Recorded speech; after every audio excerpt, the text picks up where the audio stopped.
सूरज, जो जलती हुई गैस का एक विशाल गोला है, सदियों से लोगों के लिए कौतूहल और आकर्षण का स्रोत रहा है।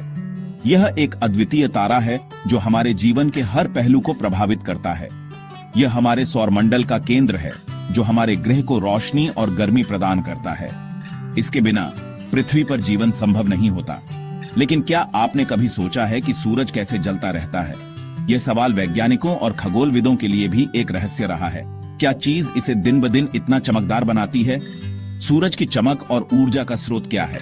सूरज उस तरह से नहीं जल रहा है जैसे हम आमतौर पर आग के बारे में सोचते हैं। यह एक अलग प्रकार की ऊर्जा प्रक्रिया है।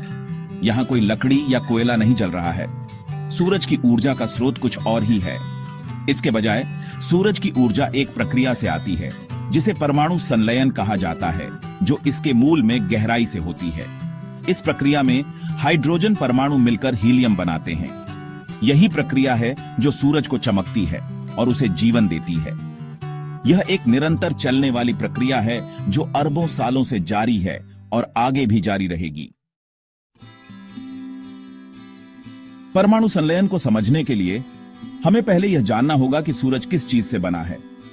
सूरज मुख्य रूप से दो तत्वों से बना है, हाइड्रोजन और हीलियम।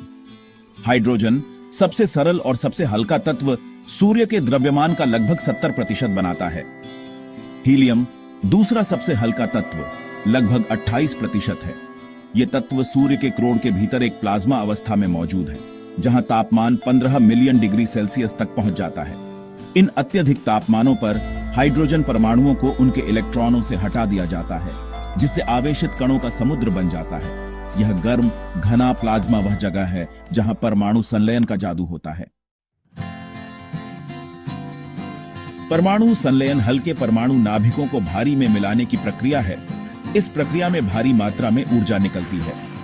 सूर्य के मूल में हाइड्रोजन नाभिक, प्रत्येक में एक प्रोटॉन होता है, को भारी दबाव और गर्मी के तहत एक साथ मजबूर किया जाता है। यह जबरदस्त टक्कर सकारात्मक रूप से चार्ज किए गए प्रोटॉन के बीच प्राकृतिक प्रतिकर्षण पर काबू पाती है, जिससे वे एक साथ फ्यूज हो जाते हैं। चरणों की एक श्रृंखला के माध्यम से 4 हाइड्रोजन नाभिक मिलकर एक हीलियम नाभिक बनाते हैं, जिससे प्रकाश और गर्मी के रूप में ऊर्जा निकलती है। भाग 4 EAMC2 सूरज की ऊर्जा को खोलना। परमाणु संलयन के दौरान जारी ऊर्जा की मात्रा, ठीक है, दिमाग चकरा देने वाली है। यह प्रक्रिया सूर्य के केंद्र में होती है, जहां तापमान और दबाव इतने अधिक होते हैं कि हाइड्रोजन नाभिक आपस में टकराते हैं और हीलियम नाभिक बनाते हैं। इस ऊर्जा रिलीज को एल्बर्ट आइंस्टीन के प्रसिद्ध समीकरण EAMC2 द्वारा समझाया गया है। यह समीकरण हमें बताता है कि द्रव्यमान और ऊर्जा एक दूसरे में परिवर्तित हो सकते हैं। यह समीकरण हमें बताता है कि द्रव्यमान और ऊर्जा विनिमेय हैं और द्रव्यमान की एक छोटी मात्रा को भारी मात्रा में ऊर्जा में परिवर्तित किया जा सकता है। यह सिद्धांत न केवल परमाणु संलयन में बल्कि परमाणु विखंडन में भी लागू होता है। सूर्य के मूल में गठित हीलियम नाभिक का द्रव्यमान 4 हाइड्रोजन नाभिकों के संयुक्त द्रव्यमान से थोड़ा कम होता है, जिसने इसे बनाया है। यह द्रव्यमान का अंतर ऊर्जा के रूप में जारी होता है। आइंस्टीन के समीकरण के अनुसार इस छोटे से द्रव्यमान के अंतर को एक जबरदस्त मात्रा में ऊर्जा में बदल दिया जाता है। यह ऊर्जा इतनी विशाल होती है कि यह सूर्य को अरबों वर्षों तक चमकने में सक्षम बनाती है। यह ऊर्जा प्रकाश और गर्मी के रूप में धीरे धीरे सूर्य के केंद्र से उसकी सतह तक जाती है, जहां से यह अंतरिक्ष में फैल जाती है। यह प्रक्रिया सूर्य के जीवन चक्र का एक महत्वपूर्ण हिस्सा है और हमारे सौरमंडल को ऊर्जा प्रदान करती है। भाग 5 सूर्य का भाग्य। भविष्य में एक झलक। सूर्य अरबों वर्षों से चमक रहा है और यह अरबों वर्षों तक ऐसा करना जारी रखेगा। यह हमारे सौर मंडल का केंद्र है जो पृथ्वी और अन्य प्लैनेटों को ऊर्जा और प्रकाश प्रदान करता है, और यह अरबों वर्षों तक ऐसा करना जारी रखेगा। लेकिन हर सितारे की तरह इसका भी एक अंत है। हालांकि सभी सितारों की तरह सूर्य का जीवन काल सीमित होता है।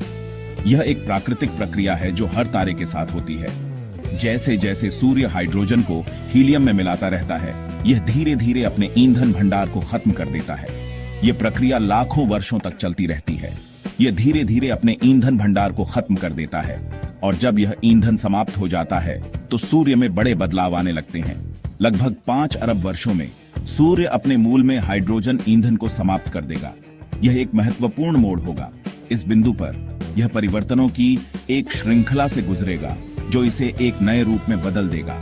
एक लाल विशाल तारे में विस्तार करेगा जो हमारे सौर मंडल को पूरी तरह से बदल देगा और अंततः एक सफेद बौना बनने के लिए अपनी बाहरी परतों को बहा देगा।